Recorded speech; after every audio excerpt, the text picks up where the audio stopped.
Good afternoon. Good after.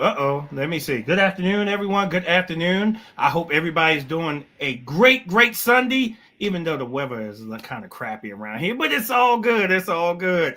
It's your boy Damon. I am here with the DK and Tree podcast. Remember, I told you we had a show about fitness and health and trying to keep yourself together. And I brought someone special on today to talk about their journey in this whole thing. And even I'm going to talk about mine too, because again, health and fitness and even your mental being is always important. And you just got to take better care of yourself these days. I'm going to let her introduce herself and tell her a little bit about you because y'all all know about me. Hello, everyone. My name is Ryan Reed, and I am a educator by trade and also a business owner, author, and speaker. I'm excited to be on the podcast today to talk about my health and wellness journey. I think it's really important when you wear many hats to make sure that you're investing in yourself. So that's why I'm here today to talk about this topic. Yeah, and again, it's very important because some people just don't take their health seriously. And if you look at when our parents grew up, and everything, all they did was really work. You never really saw them, taking care of their health. They wouldn't say if they were sick, they wouldn't say anything. If they was Mm, going through something, they kept it to themselves. And now it's just you have to make sure that you take care of yourself so you can live a lot longer. Modern medicine today has made it better for us than mm, what it did back in the day. So, like I said, with my journey, I'll start off with my journey. Just uh, especially being in the careers that I'm in, stressful job, mm, unhealthy eating, back and forth, time changes. You up at this time, you going to sleep at this time, you eating late. It's just not good for your system overall. So you just have to change that pattern. So I went to the doctors, and I don't mind sharing this. And my A1C was up, and I explained that like, hey, this is not good. I got to get this A1C down because being diabetic is really not good these days. And a lot of people just they're scared to go to the doctors. They're scared to want to know what's going on with them. One thing about me is that if something going on with the body, I'm going to go figure it out because you have to understand that, hey, something's going on. I need to figure it out because I've not felt like this before. So in this journey, I started working out. I started changing my eating. I started eating a lot more vegetables. Jump rope is one of my biggest things that I love to do, but I'm also a big roller skater. So anybody out there knows that I'm a big roller skater. So I try to keep the cardio up. I try to keep myself as active as possible. Because again, in everyday life, we just go through life and we don't be thinking about ourselves sometimes. And stress of the job, mm, mm. stress of everything else, stress coming home, it all wears the body down. And we just have to find an outlet to fix that. And that's one of the things that I did was started working out, started skating more, started, changing the diet more, jump rope. You know, I'm not a runner, definitely not a runner, but I will take a nice walk. So Yeah. yeah, that's just a little about me. Hmm. Yeah. I'm about 38 years old right now, and I thought about my youth and how I used to play softball. I was on a travel team, the all-star team, so I was very active in sports when I was younger. And I just remember the joy and excitement I had playing sports when I was younger. So, reflecting on again my job as well as an educator, being a business owner, being involved in the community, managing all those different tasks, it makes you not focus on self like you were saying before. So now I'm more focused on that. So I go to the gym every morning at 5 a.m. for about an hour. I also started cooking more now. So if you go on my Instagram page, Boss Betty, you can see all the foods that I'm cooking.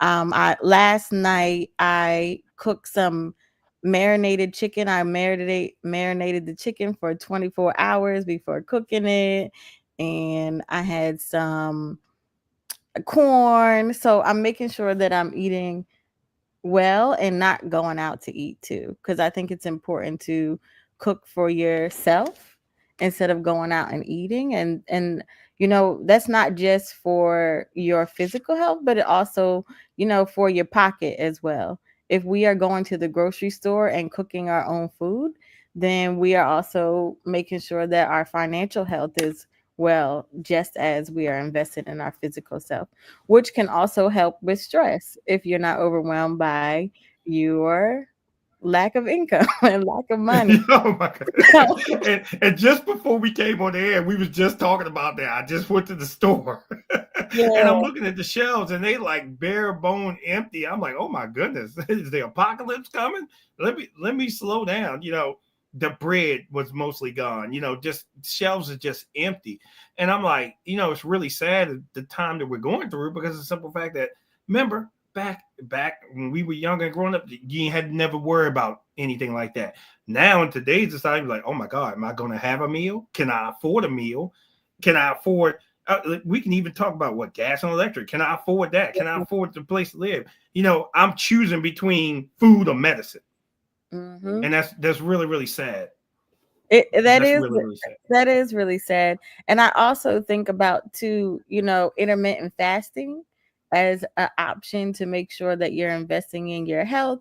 And then if you don't have the money, you don't have to eat as much as anymore if you're using intermittent fasting. So it's kind of like a win-win situation.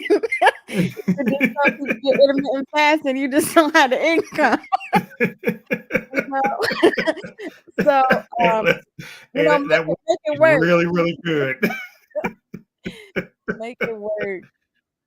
Hey, listen, and you gotta do what you gotta do. You have to do what you gotta do. You look in the refrigerator and it's like, this is a sad situation. Looking ahead, tumbleweed going across, or whatever. But you just have to find ways. Again, if you cook for yourself, like what you're doing, right? You make these preparations for yourself to say, hey, okay, I got this. It's planned out for the next 2 weeks. This will hold me over till I get paid, and bam, and then I just go plan it out for the next 2 weeks and just plan everything out, and you should be good to go.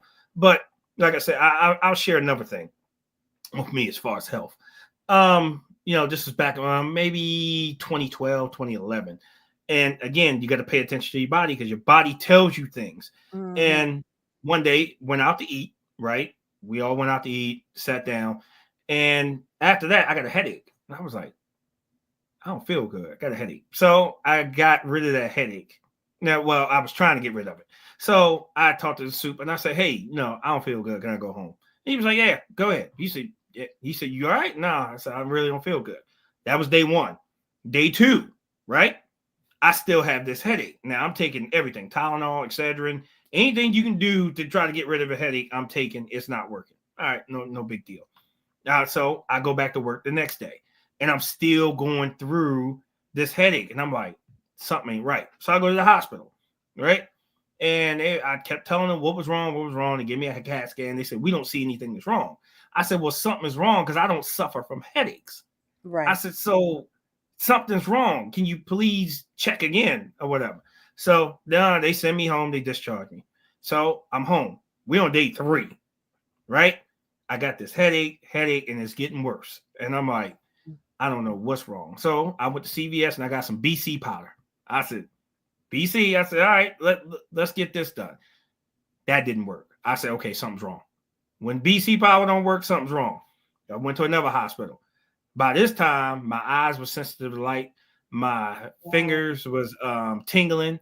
My ears were getting sensitive to sound, and I couldn't bend my neck. And I said, ugh. Oh. So I said, okay. I kept telling her something is wrong. They said, Mr. Davis, we got to give you a spinal tap. Okay, fine. Give me a spinal tap. Just before they was finished, they hit a place that wasn't numb. And I was like, I feel that. They said, don't move. So they come back an hour later and said, Mr. Davis, you have meningitis. So we're admitting you. You have to pay attention to your body. And if I wouldn't be here today. And I don't mind sharing that. It's because of the simple fact that a lot of us out here, we will ignore signs from our body. And that's why I've said it made me change my aspect of working out, fitness. What's the difference between something's wrong and pain? So, and then being in the military 21 years, I knew the difference. But my body just wasn't accustomed to them anymore. But if you don't pay attention to it, we're going to end up broke down. We're going Right. to end up hunched over. We're going to end up losing a limb or something like that because we didn't listen to our bodies. Mm-hmm. So I'm really big on just, like I said, listening to yourself because your body will tell you something's wrong. Mm-hmm. And if we ignore it, it's a machine. It will break down. Mm-hmm. And some people don't recover from the breakdowns. Mm-hmm. So I'm just like, you really need to just focus on health yourself. Mm-hmm. Listen to yourself. Go to the doctors. Hey, you paying these guys a lot of money.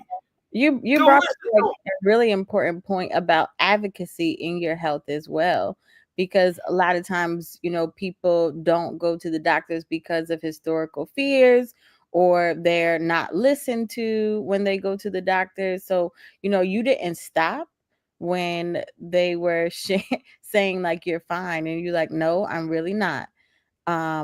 So you kept going and finding the right place for you. And that's something that people don't often do. So that's really important that shared that about your story. I can say like I've had similar situations as well. I experienced a depression before when I was going through breaking up in my marriage. Thank God that it's over. Um, anyway, so um, I had to realize that the marriage was making me depressed. The stress in the marriage was causing me more negative than good. And I had to realize that it was that thing to get out of it. And then right. that also pushed me to focus more on my health as well, going through that experience. But even with that, talking with the doctors, they initially like don't it doesn't always feel like they're taking your voice seriously. So you have to continue to find another person to go to, or you Mm-hmm. know just keep on talking. So this is just an overall message to say, do not give up on your investment into your health, and you do know your own body and continue to advocate for that, especially as Black and brown people, and advocating for what our health needs are. Yeah, because again, like it's just like you said, if I would have just been like, it'll go away, I wouldn't be here. And I knew that can kill you. Mm, So, they sent me to a room for isolation for 3 days. And, it was the worst thing ever because when the medicine and the virus was clashing, it felt like it was a war going on in my head. mhm, I was like, oh my God, I really didn't sleep. And you don't sleep in hospitals, no way. So, and then the doctor's coming to talk to you, and I'm sitting here like, oh my God, is this my last leg? Because this guy looks like Dr. Kevorkian. So I'm just like, oh yeah, no. All right. When can I get out of here? So at the third day, they test me again. Okay, you get to go home. Thank you, Jesus. And mm, from that point on, I said I will always, always make sure that I took care of my health, or if I could help someone, help them work out. It's sad. Like I said, when we walk down the street or we drive and we see somebody hunched over, or they're walking on canes or anything like this. Could that have been prevented? Maybe, maybe not. I don't know. I'm not the one to say. But if we take our life and our health very, very seriously, we can prevent anything that comes out.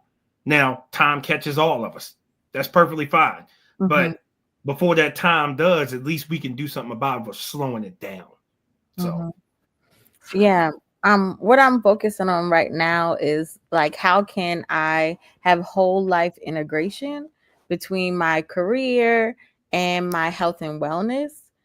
So one of the reasons and solutions that I think is, going into policing. So um, I'm preparing for my police exam, and I'm making sure that I'm doing my push-ups every day to get to 15, or actually I want to get more than 15. I don't like doing minimum. Minimum to me sounds basic, so I have to go above and beyond, whatever expectation it is. So that gives me another push in my health and wellness by looking into the police field.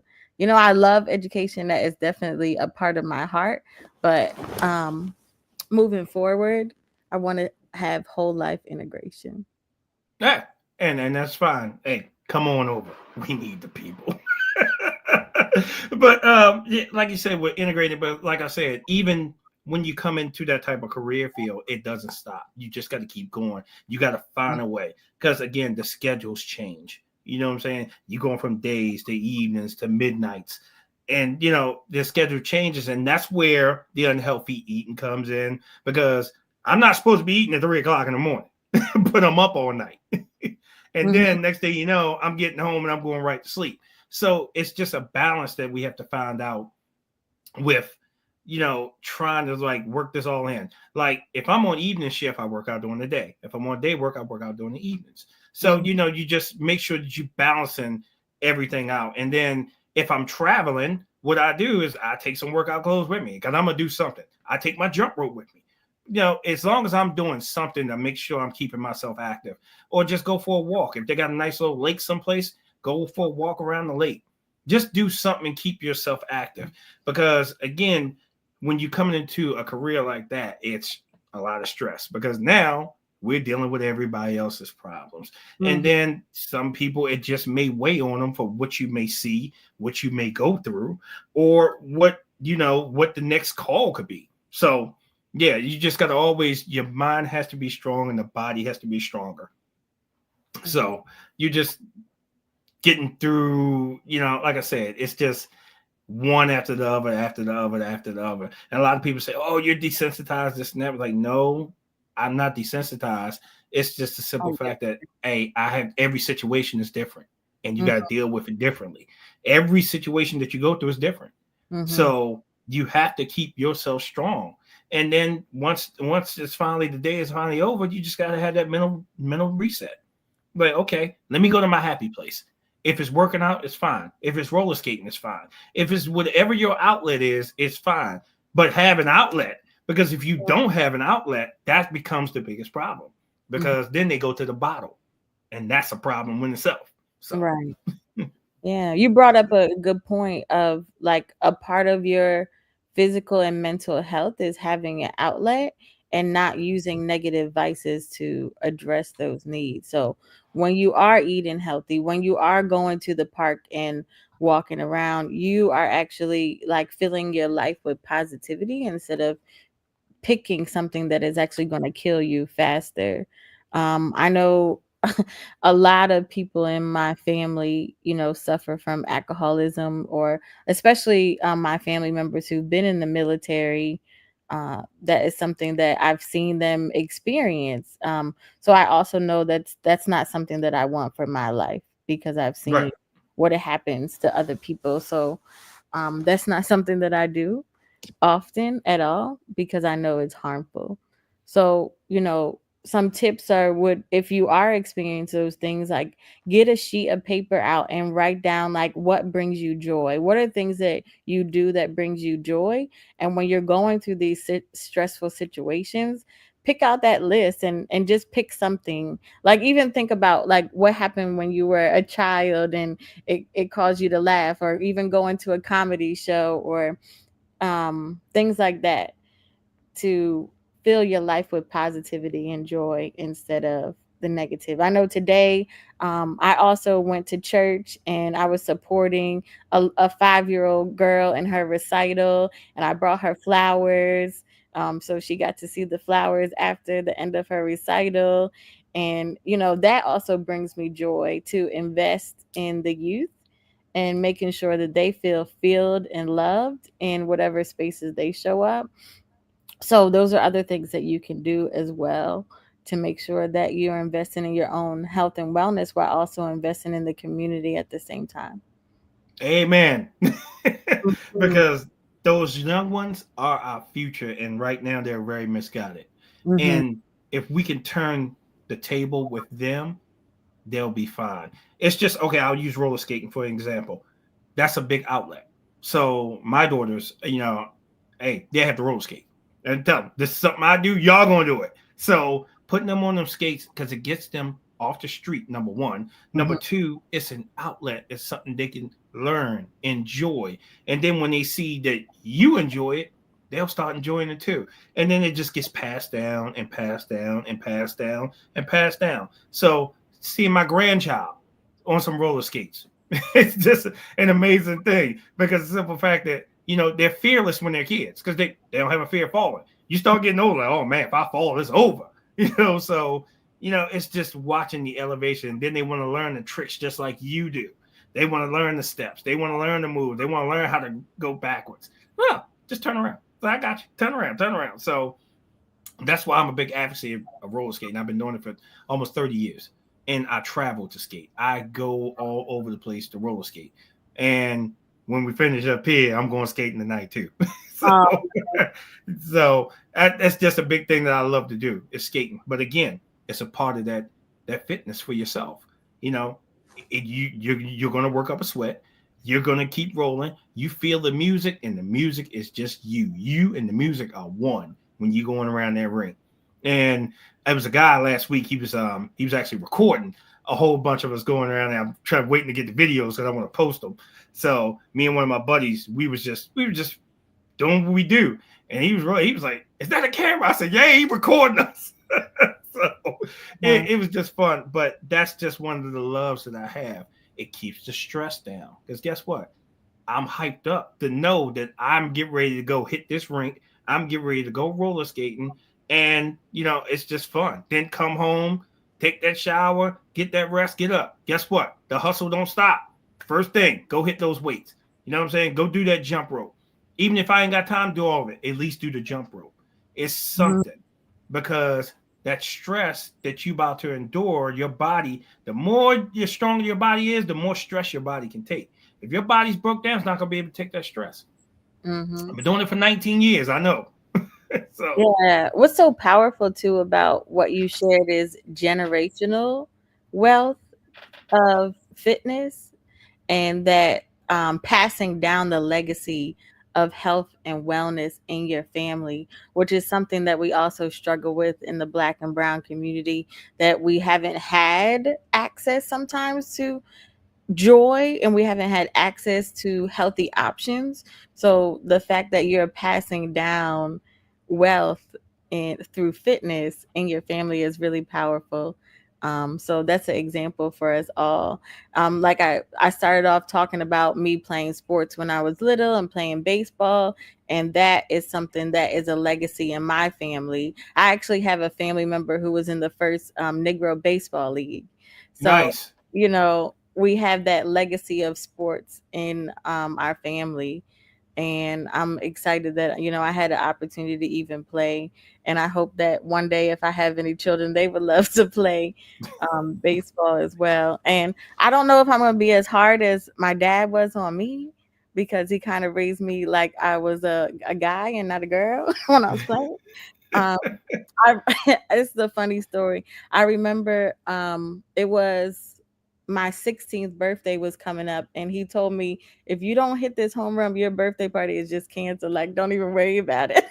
Oh, wow. Of course, I hit the home run though, because, as I said, I like to exceed expectations. So I don't think I even had to run around.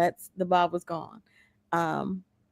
So just keep on putting that love of sports into your family, so you have something to hold on to, and we can get away from this and stress and anxiety and just focus on joy in the work that we do. That's it. It's all about happiness. It's all about, hey, what can I do to keep being happy?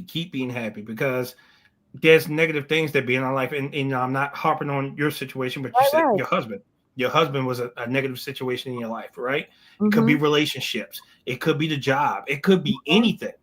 And especially when you have, especially what's going on with the federal government right now, and people stressed out.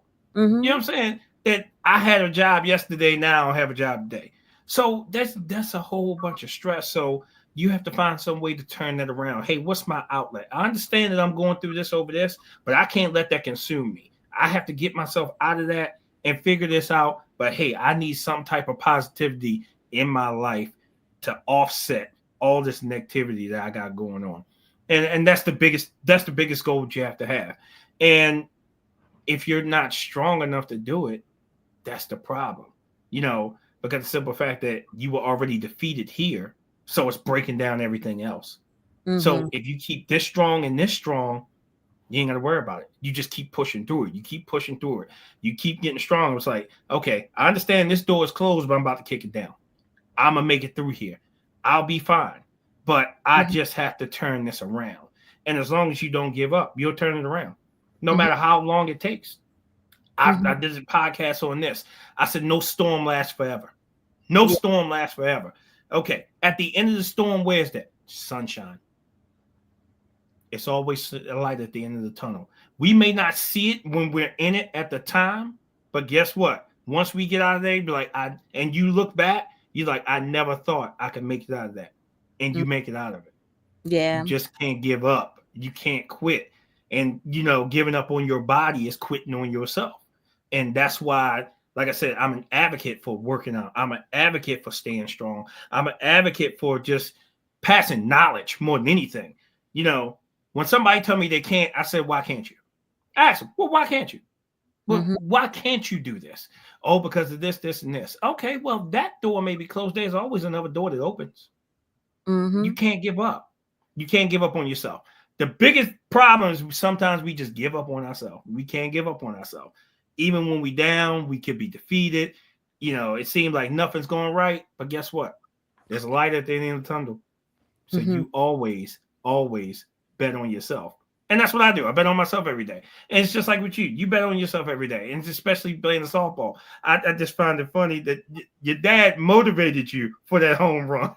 It Yeah. was the motivation. He Yeah. said So it to motivate you. So I yeah. get it. So, But what I learned is sometimes negative is a motivation for me and for other people.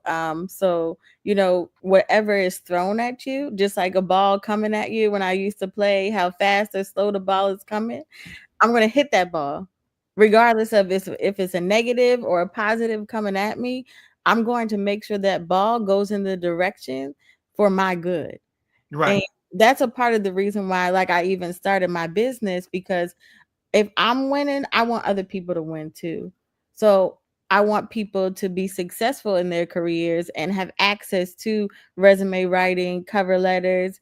So I make sure that I do that for people. I can build websites as well. So I make sure that if you have a dream and a goal and you want to achieve it, then I'm going to give you the resources, the encouragement, the love to get you where you want to go. And that's really why I started my business, in addition to the other work that I do. So it seems like we're very similar in, you know, we can show up anywhere we want to show up, that's it. and we're gonna That's win. it. And your website is right there, next to your name, right? Yes. Uh-huh. Yeah. So if anybody's watching, please write the website down. I actually went and looked at the website and I was like, oh my God, she does all these services. And it's just so funny when you find out what someone do, what they can do to help you grow, to invest in you. Because that's the biggest thing. You need to invest in you. If you don't Yeah. invest in you, how's somebody else going to try to invest in you? You got to invest in you first and then you go out. But there's plenty of resources. Please check out her website. It is very, very amazing, very helpful. And she said she hasn't done her podcast because she got a podcast on there also. She hasn't done that. Says she hasn't done it in a while, but she's going to get back to it because she's been focused on other things. Mhm. So, and I would love to be a guest on your show also, Oh, because the simple fact that, again, you giving people the ability to try to help them to be successful. And that's the one thing we don't have out here is support. We get a lot of people that's just so worried about themselves. It's all about me, self. And we don't have a lot of people trying to help each other or try to help push each other. I'm the type of guy, hey, if I made it, I want you to make it too. You don't have to stay down. You don't have to do this. You don't have to just feel as though you have to settle. Someone can help elevate you. mm-hmm. And if you take the time, and all of it takes time. It takes time. I didn't get to the point where I am in my life overnight. It took years and decades. And I'm still growing. I'm still evolving. And I want to give as much knowledge or as much power to someone as possible to help them succeed, to help them be better than what they was yesterday. And that's what we don't have, the encouragement of someone to try to help someone else do better, because everybody feels as though, oh, I have all this knowledge, I'm going to keep it to myself and no one else is going to benefit from it. And that's not right.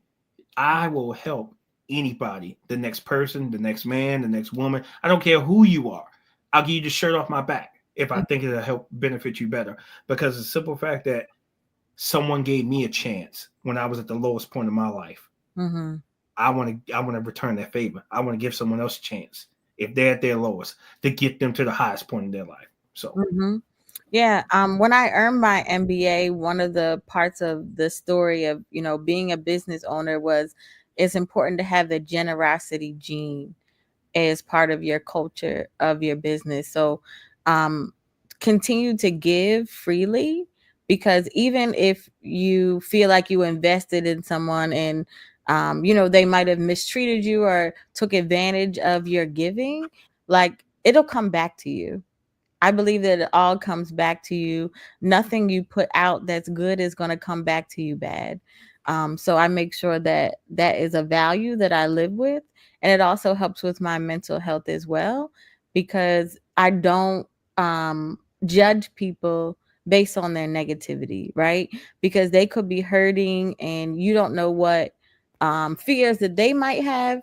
So just give compassion and love to that individual that did not treat you well when you were giving. And good is gonna just always be in your heart. So that means that you are less stressed and you're not overwhelmed. You're not going to be worrying about what somebody thinks about you, as another thing that sometimes keeps people down. So just be authentically yourself in love and the generosity gene to keep on giving to people. absolutely, absolutely. And like I said, it's just you. If you are that person that struggle or something, and now you to the point, I don't forget. I don't forget. I don't forget the people that helped me get to where I am today. You know, from homeless to where I am now, and I'm not scared to show it. I was homeless at one time in my lifetime to where I am now. It's a true testament and a true story. And I said I would share my story one day. I would just probably write a book about it. But of everything that what I went through in my lifetime, and I know I overcome a lot of odds, a lot of odds. Growing up in Baltimore City, back in the 80s and the 90s, they wasn't giving someone living over 15 up there at that time. All of the drug trade was very heavy up there. You probably get hooked on drugs. You probably be selling drugs. You probably be locked up because you were doing things that the streets are now providing you, because they closed all our resources, rec centers, right? They took that away from us. When I grew up, McGruff, the crime dog, was there. Where's McGruff? Gone. Got to file a missing persons report, right? So, all that stuff of, again, from where I came from to where I am now is a true testimony to say, hey, I survived every odd they threw in front of me. And guess what? I'm going to keep pushing through it. Because when someone said no, I told them I'm going to prove you wrong. I'm going to prove you wrong. You say I can't do something, watch me. And now I have. And some of those same people that still living now still can't believe it. Like that I beat all these odds. That's because I didn't give up on myself. And was it easy? No, wasn't easy at all. Wasn't easy. But guess what? I'm here today. And then just to meet you and to find out the services that you provide that will help someone like me, right? That could be in the same situation. Yeah. To make myself grow, prosper, be better. So again, it's, I tell you, God puts people in your lives for a reason. And, teaching your class that day, it was a reason why we all met. So the simple fact that I was ecstatic that when we talked to say, hey, let's talk about something like this. I said, let's talk about your business also, because the simple fact that anyone that may be listening, I want them to have this information and they can reach out to you. And that way that can help them. One of the things is like people that listen to the show, and I look at where they listen to the show from. And one really amazed me was they're listening in Ukraine. I said, this place is going through a war. Right. And they're listening to me. So I'm giving them some type of comfort. I'm giving them some type of joy or something like that. And I appreciate each and every listener that comes on here and listen to Mm-hmm. anything that I'm trying to get out, because all the negative stuff that's in this world, we need some positivity out there. Mm-hmm. And this is why I'm here. I never say this is my show. I said this is our show. I tell them reach out to me.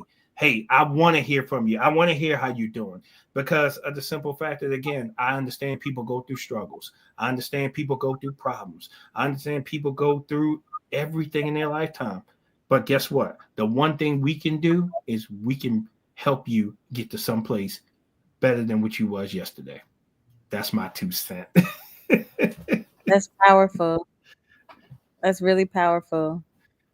And I think it's like you said, it's a collective story.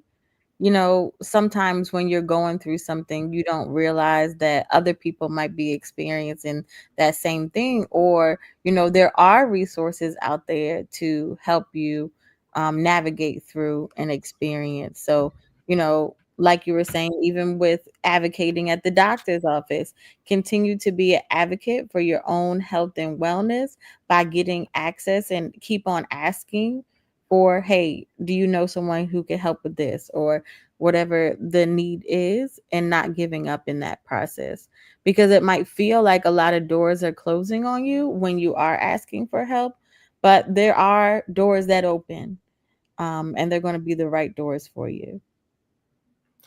Amen to that. And like I said, I can always share my story, because, again, I'm not ashamed of my story. And, where I thought that everything was coming down on me, I didn't give up. I kept chipping away. I said, okay, this is what you're throwing at me. There's a reason. My grandmother said something to me before she passed away. And, you never really understand things, what they say, until they actually go. And Mhm. she said, you better get yourself together before I leave this earth, because no one is going to treat you the way I did. She ain't never lied. And she's been gone since 1998. Mm. She ain't never lied. Never lied. And I take that statement with me, and I keep it with me. No one's going to treat you the way I did. And I never look for someone to treat me the way she did. But what I'm doing is that I want to pass that to everyone else, to Mhm. say, hey, no matter what feat, or no matter how high that mountain is, you can climb it. You can get over it. Guess what? You chip it away. That's all. Big thing they say, how you eat an elephant? One bite at a time. Mhm. That's it. You just break it down. Because guess what? When one door closes, another opens. We don't know where it's coming from, but it's going to open. You just can't give up. It's just like, again, you can't give up on yourself. And that's the biggest thing. I think a lot of people, they give up on themselves. And that's where all the stuff starts breaking down, the health issues, the mental health. Yeah, again, it all starts up here. Mhm. If you give up here, everything else is going to go. Everything else is going to go. And I refuse to give up. And I refuse to quit. So that's why I go out here and I do what I do every day, because I refuse to quit. And if I can help you, I'll help you. There's so many kids out here I give high fives to. No matter where I am, I'll give them a high five. No matter if they're black, white, it don't matter. I give kids high five, because one thing, hate is taught. Right. Mhm. Hate is taught. Mhm. And I always give them high fives. Hey, how you doing? This and that. Give them high fives. Speak to them. And what's funny is, like, some parents love it, and then you see some parents that will cut their eyes because they don't want you touching their kids. Right, right, And right. I just find it so funny, because I'm watching and I'm like, yeah, you the one that's teaching this hate. Mm. This hate is taught. Yeah. I give these kids, they need a better direction, a better path. We need to teach them better. And if we did, we probably wouldn't be having the problems that we're having out here today.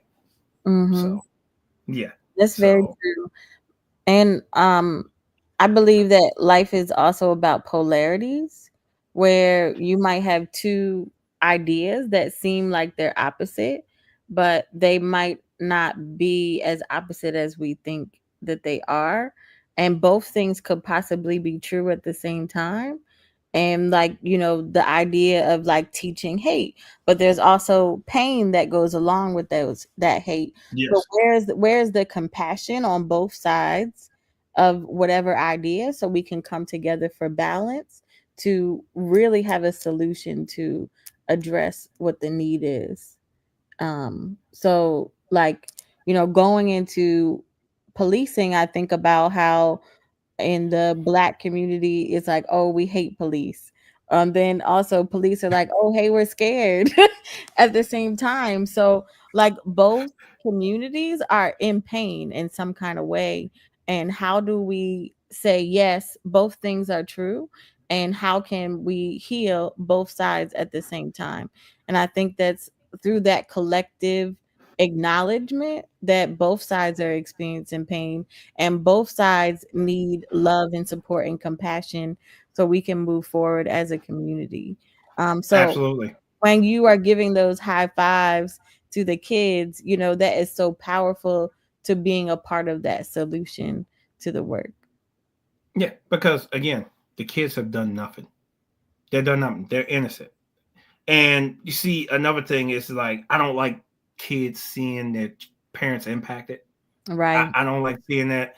You know, their parents could be just dead to rights. I mean, dead wrong to rights. But I just don't like the kids seeing their parents impacted because of the simple fact the only thing they see is that this officer did this to my parent. They Mm. don't understand the circumstances. They don't understand anything. It's just I don't like the kids seeing the impact. And generally I'll talk to them separate and say, come in, let me talk to you. Mm-hmm. This and that. And I explained to them, look, because you're a child, this is not going to happen. But this is wrong. Mm-hmm. You are training your child. So you need to fix this. Mm-hmm. And they truly are grateful and understand it. They really are. And it, like I said, I just don't like the kids seeing negative impacts against their parents. I don't. Yeah, and I just when and the first thing I look at their faces, and I'll be like, nah, we're gonna change course a little bit. We're gonna do this because again, the child sees this, and children are computers.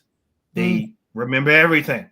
They remember everything, and all like I said, they don't understand what the circumstances are. They just see that this is the situation, and this was a negative impact, and that's all they remember, regardless of the circumstances. So, Yeah, that shows the value of community policing as well, and how we can use community policing as a tool for healing our communities.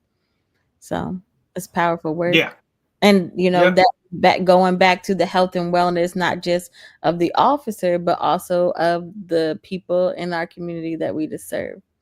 So yep, absolutely, absolutely, absolutely. Or just getting out to know the community. How about mhm. that? It's something that we got away with. Like going to the shopping centers. Just walk to the store, say, hey, how you doing? What's your name? Hey, okay, hey, I'm such such. Just walk around. Make yourself known. That way they know who you are. That way, if something happens, they be like, well, he always comes in here. So, Mhm. it's building that bridge back together. And that's a hard sometimes it's a hard thing we have to do because again, it's so much like you said on both sides. Mhm. Community scared and the officers are scared too. Like, hey, Mhm. I don't know which way to go. So, but Yeah. it will get better. Everything takes time. It'll get better. It will get better. Yeah, So, I believe that it is one officer, one community member, one meeting, one experience at a time, heals us all. So yeah, that's the power of the human experience too. right. Absolutely. Being human. Because some people just don't think that officers are human. Mhm. And we are. We go through emotions. We go through struggles. We go through pain. We go through everything you go through. It's just ours are magnetized a million times because of everything that you see, everything that you go through. Every call will weigh on you because the simple fact Mhm. that, you know, and we talked about this before coming on the air. Like I said, it's another show about domestic violence, and that really weighs on someone, especially if you have been through something yourself, and Mhm. now you have to put yourself in this situation to go see it. So we're all human. We all deal with emotions too, It's just if that's a bad situation, sometimes we just got to remove ourselves from it and say, "Hey, I don't think this is a good call for me. Can you go in there? I'll get you another backup, but I don't think I can deal with this." And that's one thing that we don't do is we don't self-evaluate ourselves because Mhm. again, if we seen somebody beat somebody to a bloody pulp or something like that, the first thing we think is, dude, you shouldn't be walking. But we can't do that. You Right. know, it's something like we got to treat them with the same respect that we're Mhm. treating the victim. So Mhm. trust me, I get it. I done been on calls like that, and you know, it domestic violence is both sides. It's not just the men; it's the women too. Mhm. It's the women too, and you know, it's just sad that I don't understand why we feel as though that if this person leaves, then my life is over. No, you just have to hey, if it's over, it's over. You go with your life, this person's going with their life. It is just too sad about these relationships of someone unaliving somebody because they was leaving them, or you know, oh no, you my property, or this and that, and it's just truly sad. And you know, we have to change. That's a mindset we have to change.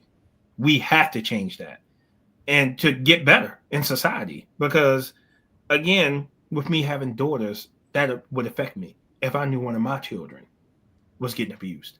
Mhm. So I get it. I get it. But we have to change that whole mindset. But it starts with everybody being on the same page together. Mhm. Everybody being on the same page together. Yeah. So We really need to make sure that we're teaching restorative justice practices.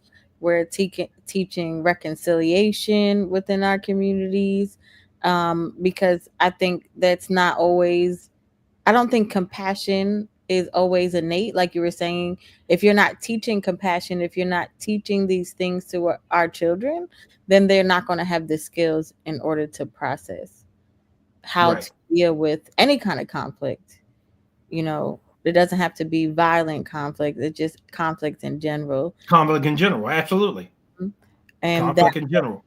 so that way we can have more healthy communities and healthy individuals. Right. Absolutely. Absolutely. And like I said, it's just a combination of it's just we have to change that whole aura. And that's easier said than done. It is much easier because you talking about we was talking about earlier, generations upon Mhm. generations upon generations. If I saw my father or my mom beating on someone else, then it spills over to you. And I can give you a point case, like my grandfather and my grandfather and my grandmother. Everything. Oh man, they would feel like the Hatfields and McCoys. You know, and me growing up seeing all this as a kid, and I'm like, this can't be right. You know, I never forget this. My grandmother, she cracked my grandfather over the head with some glass bottle and left him in the bed. And when my mom came home, she said, "You better go up there and check on him, make sure he's still alive." I'm like, "Oh my god." You know, so the simple fact that you seeing all this as a kid and it's being this, it's like I said, you're a computer, so Mhm. it's being programmed on you. Like, well, Mhm. is this the right thing to do, or this and that? So it goes like I said, it's generations of cycles that has to be broken to Mhm. get better, and Mhm. it's just like with us, and like we said earlier, with health, it's generations of cycles that we have to break to get better, and knowledge is power, and Mhm. we just have to make sure we get that knowledge out there. Mhm. Yeah, and I think a constant message too is just acknowledging that there is a need. Yes. First, we have to acknowledge that there is a need. We have to acknowledge that we have a health need. We have to acknowledge that we have a mental health need. We have to acknowledge that there are practices within communities that are not healthy. And once we acknowledge those things, then we can have solutions to address them. Because if you're not aware, then you cannot come up with the solution afterwards. Yep. Absolutely. Absolutely. Well, I'm gonna go ahead and wind this one down. Oh my God, it's been a great conversation with you. It is, and you got to get those push-ups done. As soon as this is over, I'm gonna go back to my push-ups. Every 20 minutes, I'm supposed to do some push-ups and add one more. So we've been on this for almost an hour, so I guess I gotta make up for that. Yeah, you gotta make up for it. But again, like I said, just hey, Hey, if you got a little bit, bench press a little bit, put like 10 pounds on there, do five push-ups. You got this. It'll hang off the wall a little bit. You got this. I believe in you. Thank you. Well, it's been a pleasure for you to come on. I appreciate you. I wish you good luck in your endeavor. Anybody is looking, please write down her website. She offers a vast variety of services for us out here, and that's not us as anyone. Yeah, she's willing to do it for. It's for anyone that's listening. Please write that website down. Go to it. Check out if you need help with anything, especially if it's any federal government workers that may be listening. Write that website down so we can help you also. Because the simple fact that we're in a sad time right now, but guess what? There's a light at the end of the tunnel. But I'll give you some final words and some final thoughts. I think the overall message here is focus on your own wellness in order to then help and heal the community and then build legacy within your family. So wellness is not just an individual experience, it's an experience for your legacy and your families and our community. So, thank you for having me on here to talk about this very important topic. And I hope that many people are healed by your show. No, I hope so too. And if anybody that's listening, I tell you, as always listening, I have an email, dkandtreepodcast@yahoo.com. Send me any comments, anything you want to talk about, how you feeling overall. I love to hear from you. Also, it's DK and Tree Podcast on YouTube. Everybody knows pretty much how to reach me. And, football season's about to start. Eventually we're going to talk about that. The schedule's coming out. So we talk about schedules. We was talking a little trash about football before we came on here. So it's unfortunate I'm a Ravens fan. It is unfortunate. I'm so that's why my nails are green. TJ, if you listen, she's an Eagles fan. So, hey, listen, y'all the Super Bowl champs. Congratulations to y'all, and I definitely appreciate it. So, and Erica, I see your comment on Instagram, Erica. Erica just commented. She's laughing. All right. Well, we're going to sign off. We appreciate each and every last one of you. Stay tuned in. Next show will be up. It's a domestic violence show.